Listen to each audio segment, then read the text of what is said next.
Fala pessoal, tudo bem com vocês? Professor Felipe aqui, mais uma vez, na correção aí do simulado 7 para o projeto Missão, projeto PRF V11. Então vamos lá corrigir as 5 questões de física. Bora lá, pessoal. A situação correspondente aí às 3 primeiras questões, ela é a clássica situação de um pêndulo balístico, né? A explicação de um pêndulo balístico é muito simples, muito direta e objetiva. Você tem uma bala, tá? Um projétil, a gente não chama de bala, né? Projétil. Esse projétil vai acertar aqui essa massa de prova. Essa massa de prova com o projétil, né? Lá dentro, os dois juntos, né? Vão subir até uma altura H. Então, esse é o procedimento, essa é a situação de um pêndulo balístico. Projétil entra ali no corpo de prova, o corpo de prova mais o projétil, os dois juntos, eles sobem até o ponto H e descem depois, né, formando um pêndulo mesmo, uma situação de pêndulo, como descreve muito bem essa situação. Então, o pêndulo balístico, o nome vem disso mesmo, porque tem uma oscilação provocada pelo projétil lançado por uma arma, um canhão, qualquer coisa que seja. Tá? Então, essa situação, beleza? O que envolve o pêndulo balístico, né? Qual a disciplina de física está envolvida ali no pêndulo balístico? Geralmente, pessoal, são duas partes da física. A parte de colisão, tá? E a parte de energia. Então, se cair pêndulo balístico para você, né, na prova, você tem que lembrar de cara dos conceitos de energia e dos conceitos de colisões, quantidade de movimento e afins, tá?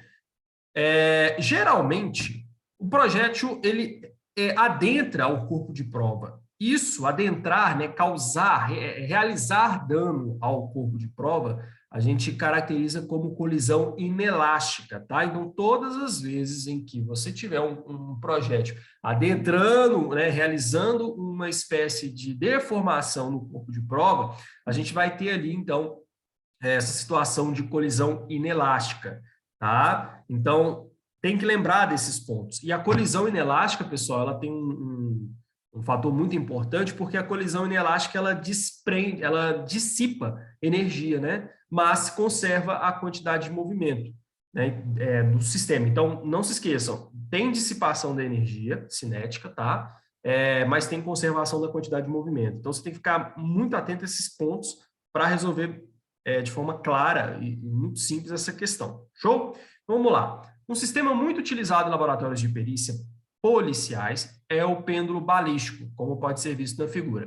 O experimento consiste em determinar certos parâmetros físicos a partir da colisão inelástica de um projétil de massa M, 50 gramas, com um corpo de prova de massa Mzão, 350 gramas. Sabe-se que na colisão o projétil perfura e se aloja no corpo de prova, ambos atingindo a altura máxima de 30 centímetros, tá? O pessoal, de cara aqui, só uma coisa, quando ele mencionou para vocês aqui a altura máxima de 30 centímetros, ele está querendo dizer para vocês o seguinte: eu estava lá embaixo e eu atingi o máximo de 30 centímetros, tá? E isso significa o quê?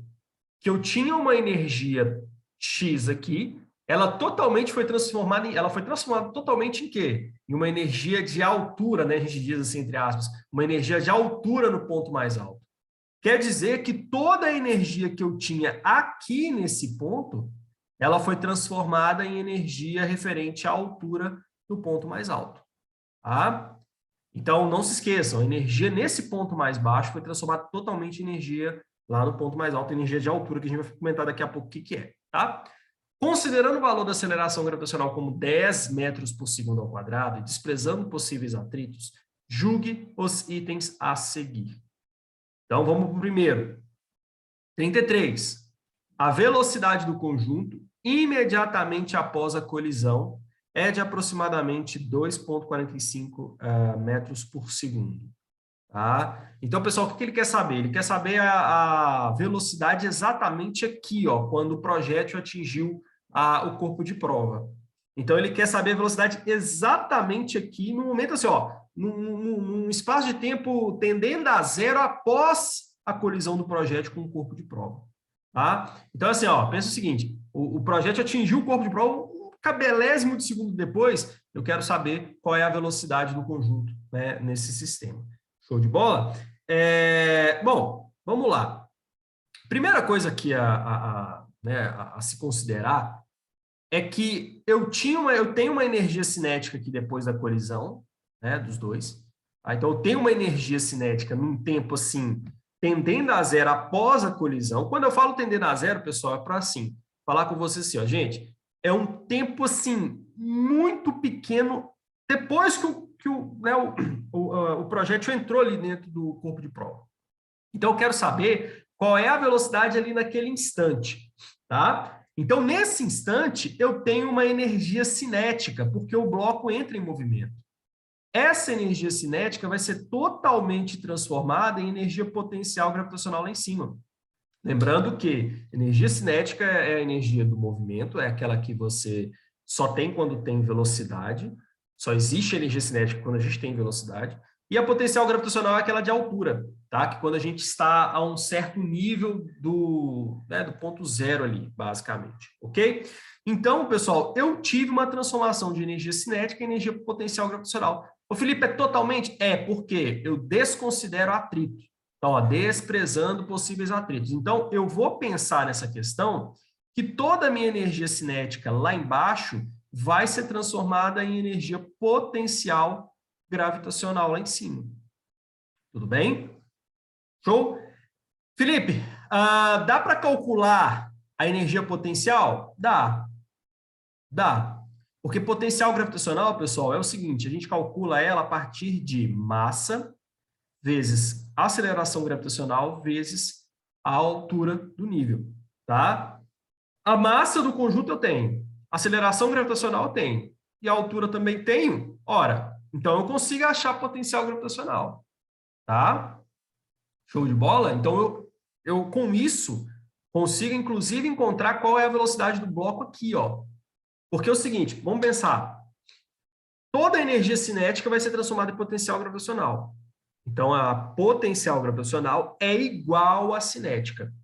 E aí, se a gente pegar a equação de energia cinética, a gente entende que energia cinética é massa vezes velocidade ao quadrado dividido por 2. O que a questão quer? Ela afirma a velocidade do conjunto. Então, ela afirma esse V aqui, ó. Eu tenho massa, né? Tenho massa. Eu sei que a energia cinética é igual ao potencial gravitacional. Então, se eu achar a gravitacional, eu acho esse SC aqui. Então, eu tenho uma equação que eu consigo determinar a velocidade logo após a inserção desse bloco aí no corpo de prova.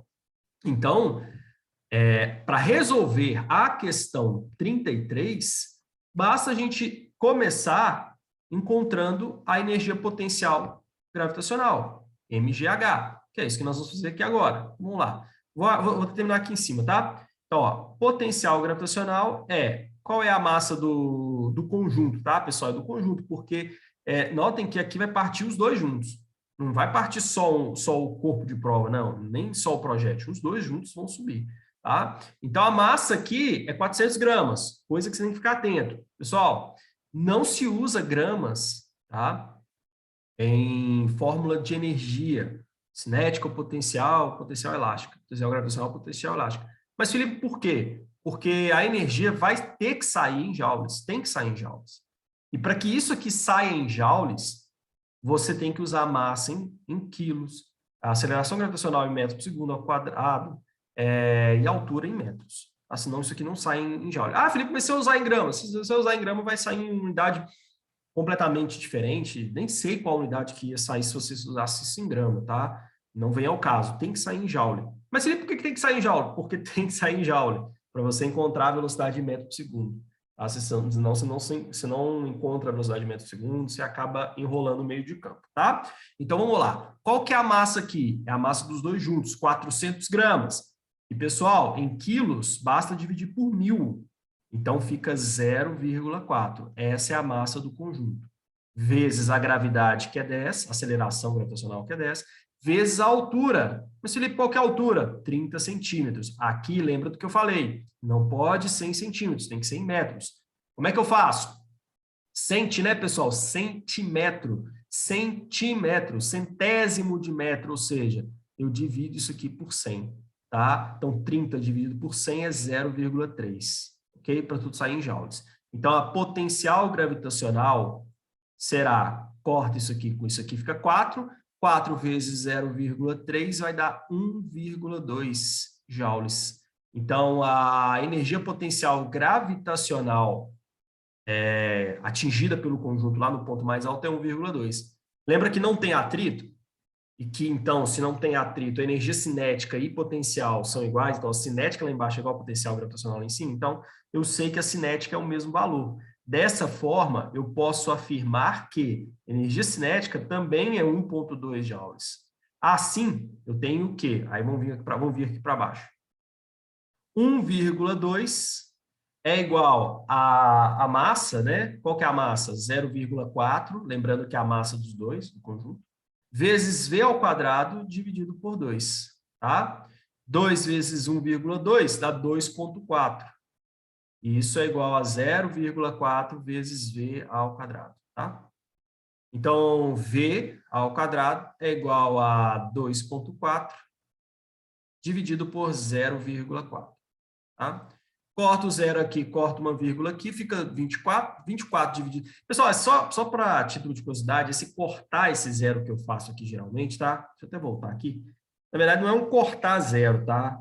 Tô meio que enjambrando vocês. Eu estou multiplicando em cima por 10 e estou multiplicando embaixo por 10. Por quê? Porque fazer conta de divisão com fração não, né? Com número assim, é fração mesmo, mas tem outro nome, eu esqueci aqui qual que é o número, tá? O nome dele. Mas fazer conta assim, com 2,4 dividido por 0,4, é uma conta muito difícil, então, de se fazer. Então, a gente pega e coloca em números inteiros.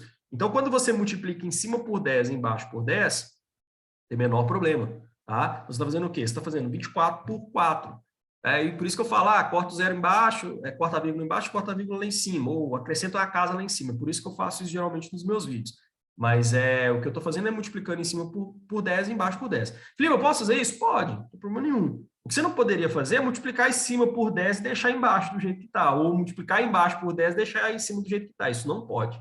Tá? Então, multipliquei aqui por 10, vai ficar 24, e aqui vai ficar 4. 24 por 4 vai dar 6. Tá? Então, o V ao quadrado, pessoal, é igual a 6. V é igual a raiz de 6 metros por segundo, tá? E isso dá aproximadamente 2,45 metros por segundo, ok? De fato, a questão acerta ao afirmar que a velocidade do conjunto imediatamente após a colisão é de aproximadamente 2,4 metros por segundo. Então, questão 33 está correta. Show? Tranquilo? Qualquer dúvida, postem nos comentários, tá? 34. A quantidade de movimento do sistema e a energia são conservados após a colisão. Pessoal, aqui vem uma questão, inclusive, de lógica, né? Você tem um I ali, que ele faz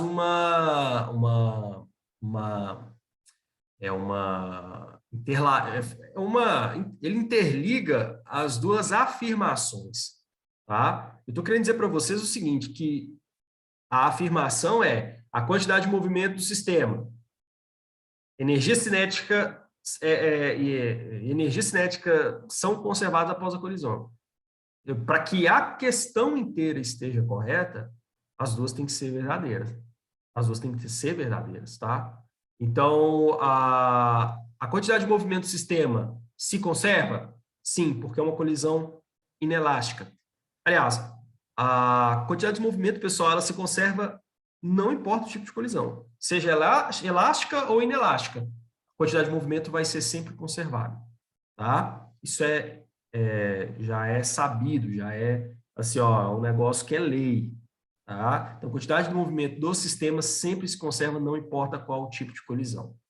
Agora, a energia cinética ela é conservada após a colisão? Bom, vamos lá. Energia cinética, pessoal, só é conservada, escutem bem, energia cinética só é conservada em colisões elásticas, tá?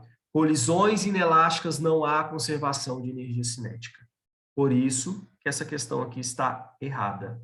Tá? Ok?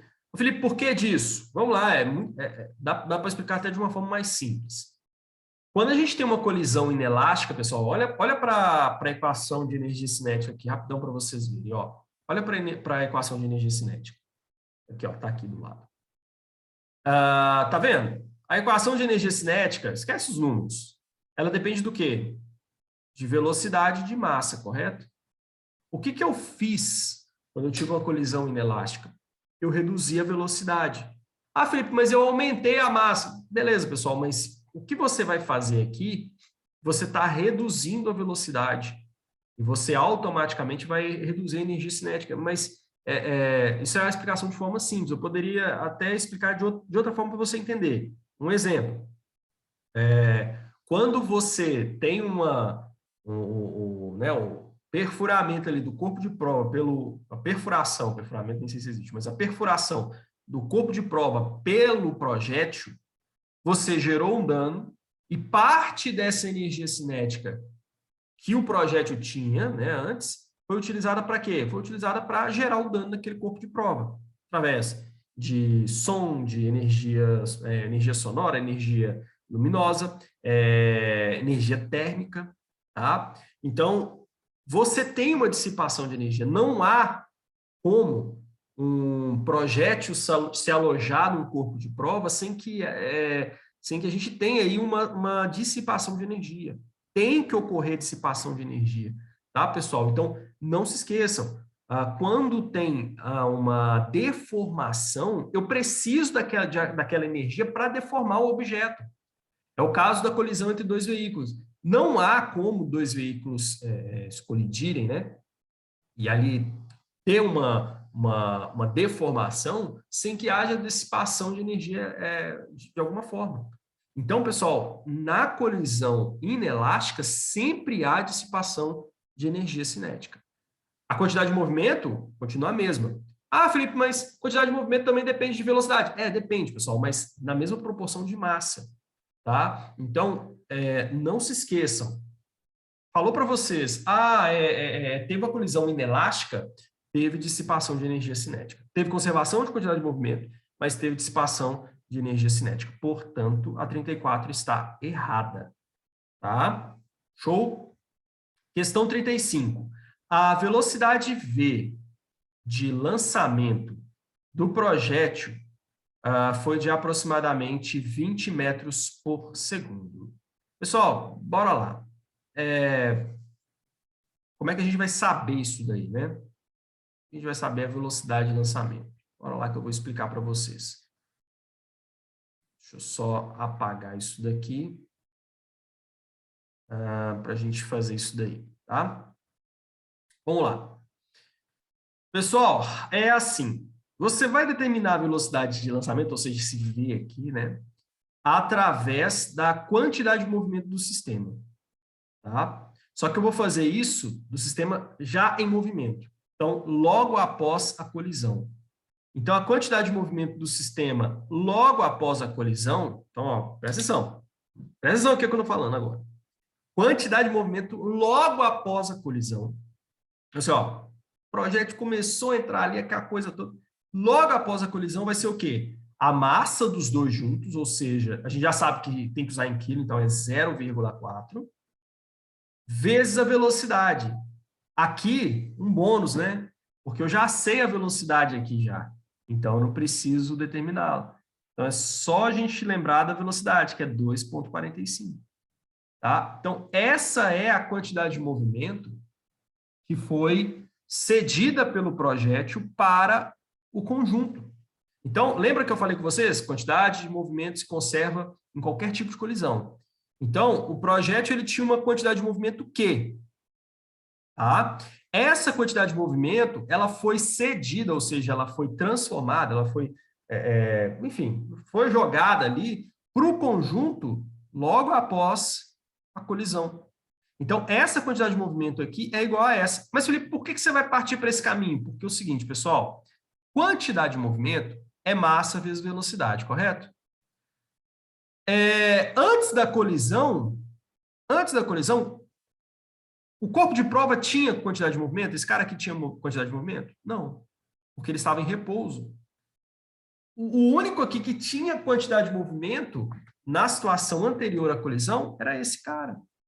Então, a quantidade de movimento do sistema é correspondente a esse cara aqui antes da colisão, que é massa vezes velocidade. Então, com isso, eu tenho essa situação, que essas duas quantidades de movimento são iguais, e que a quantidade de movimento do projétil é a massa do projétil vezes a sua velocidade, isso é igual a 0,4 vezes 2,45, que é a velocidade imediatamente após a colisão. Então, notem que é o seguinte, para você conseguir resolver a questão 35, você tem que ter feito a questão 33, senão você não consegue realizar a questão 35, tá? Então, olha só o que a gente vai fazer aqui. 0,4 vezes 2,45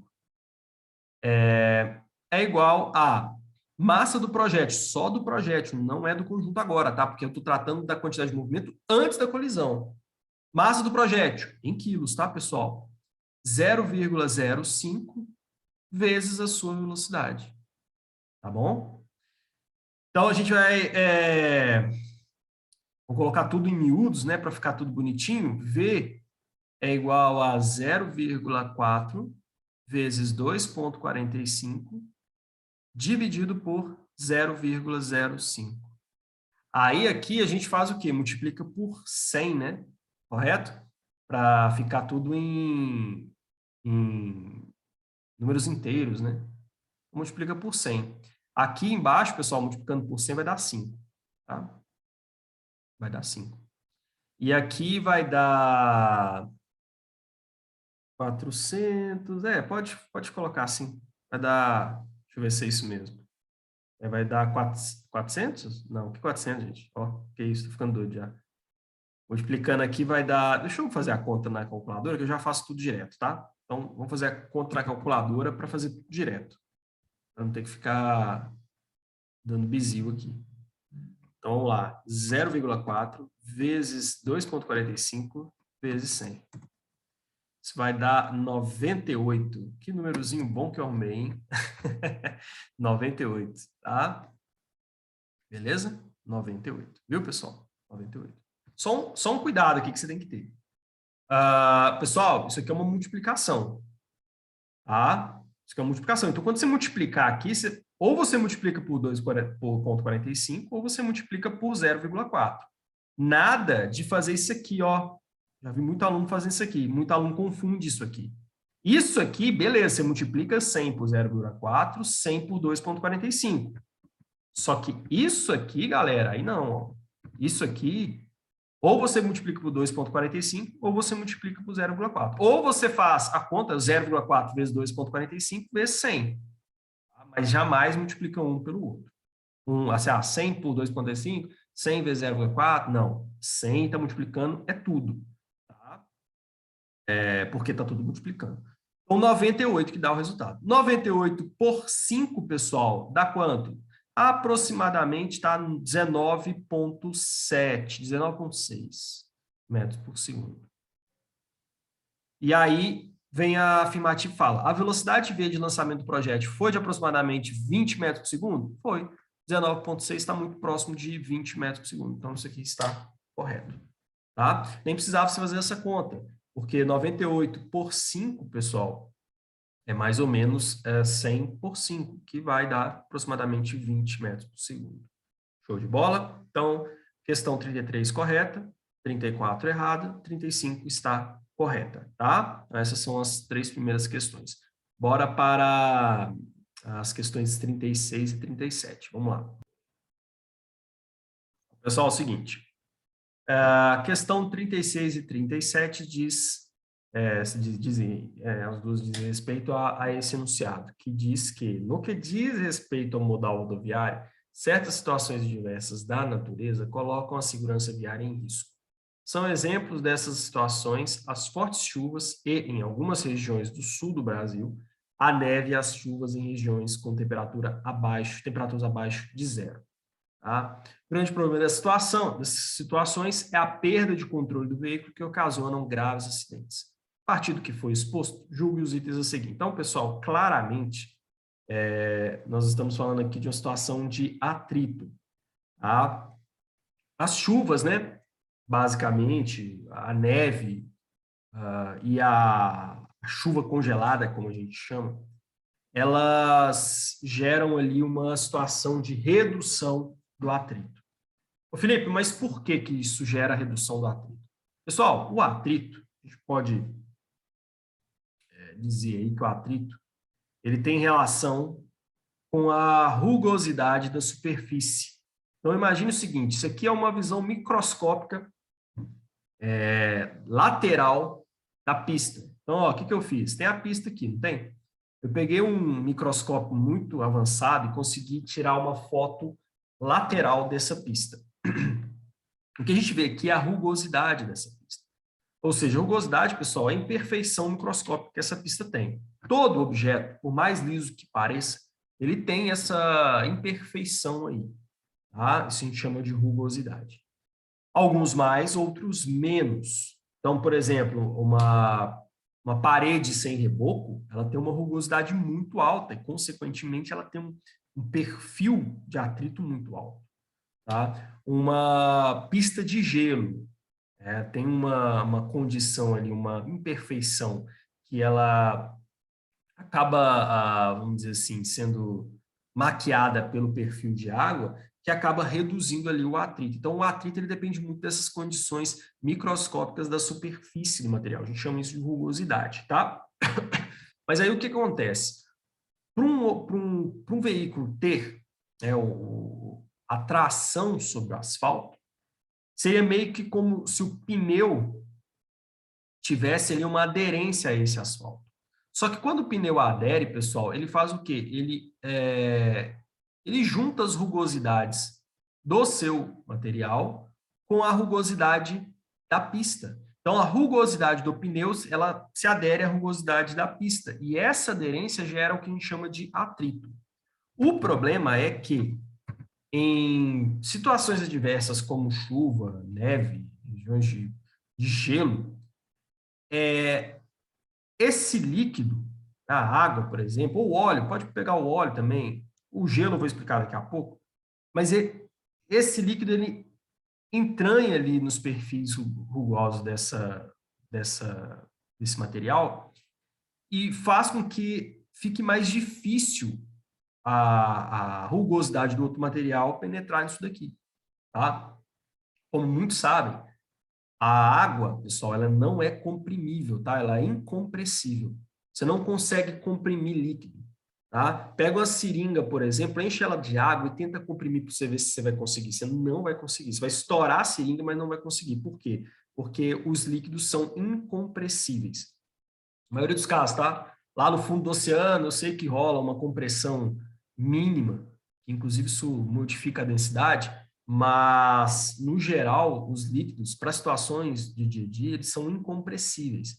Tá? Então, o que acontece aqui? Quando o pneu tenta aderir, a rugosidade do pneu tenta aderir à rugosidade do asfalto, o líquido ali faz um filme e evita essa aderência. Com menor aderência, você gera um menor atrito e isso ocasiona ali uma derrapagem, uma perda de controle por falta de tração. Tá? Então, a explicação do atrito é essa, pessoal. O líquido forma um filme ali, esse líquido não é compressível, então a hora que o pneu, no momento em que o pneu tenta aderir, ele não consegue, ele fica um pouco suspenso, e essa suspensão ali gera uma redução na força de atrito. Tá? Esse atrito depende do quê? De quê, basicamente? Da forma da rugosidade, ou seja, do tipo de rugosidade e da força que você exerce sobre a superfície.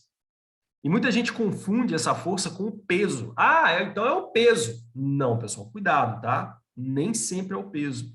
Às vezes você tem o peso, às vezes você tem uma outra coisa fazendo mais força, então nem sempre é o peso do objeto. Por exemplo, suponha que você vai pegar uma mesa e vai empurrar ela, tá? Só que aí você força a mesa para baixo e empurra ela ao mesmo tempo. Você está exercendo peso sobre a mesa? Não. Você está exercendo uma força. sobre a mesa. Então, olha só, você faz uma força sobre a mesa e tenta empurrar ela. Só que ao invés de você simplesmente fazer a força lateral, você está fazendo a força para baixo e na lateral, ou seja, uma força diagonal. Essa força vai acabar gerando um atrito maior. Mas notem que não é o peso. Não é o peso que está aumentando.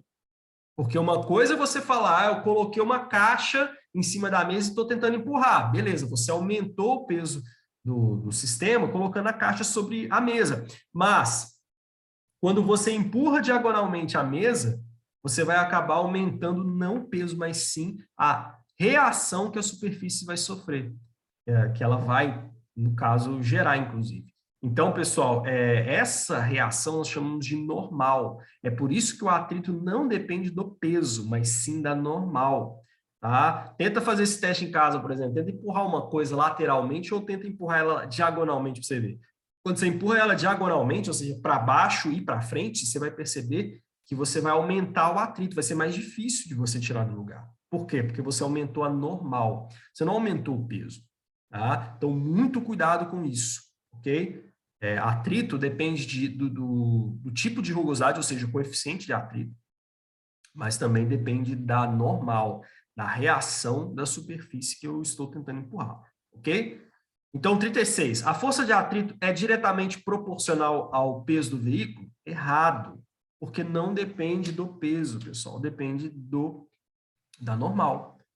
Por exemplo, veículos em alta velocidade na via, e aí vai, inclusive, a explicação de por que em alta velocidade o veículo ele tem, em tese, menos atrito, é porque, basicamente, você tem ali um pouco de sustentação do veículo sobre o asfalto.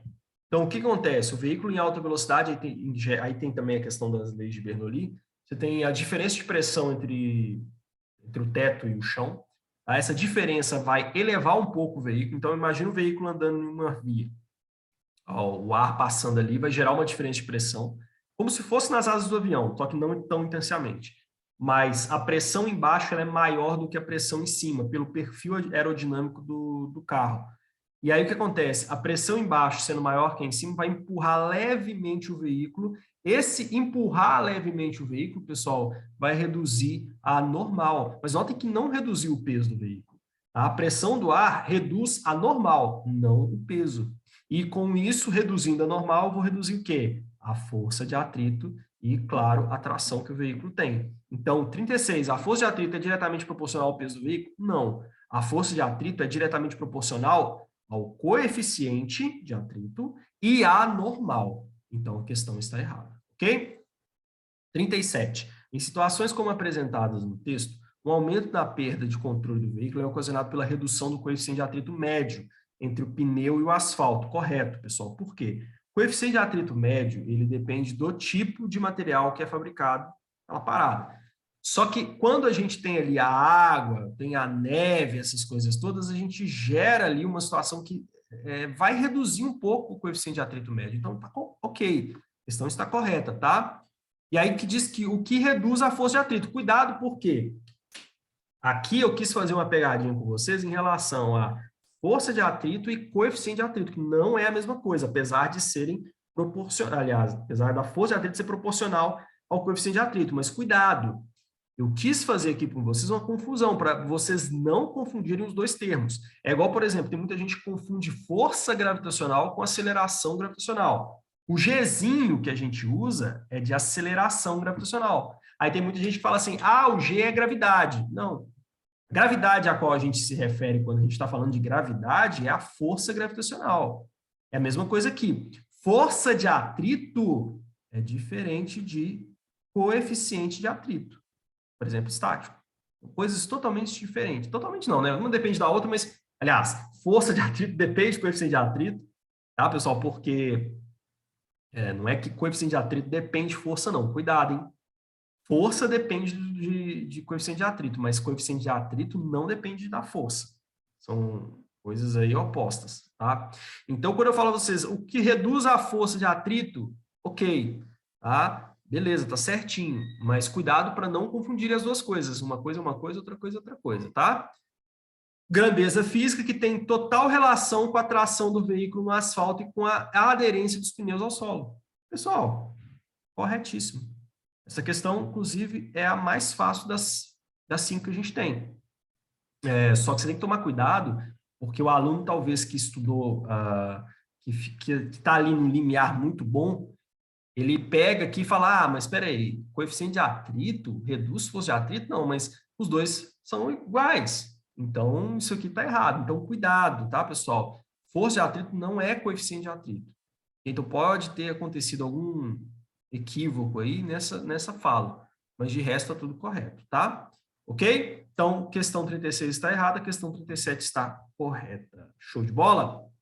Pessoal, então é isso. Espero que vocês tenham gostado, espero que os estudos estejam rendendo aí. E é isso. Bom trabalho para vocês, bons estudos. Nos vemos no próximo vídeo. Pessoal, até mais. Valeu, tchau!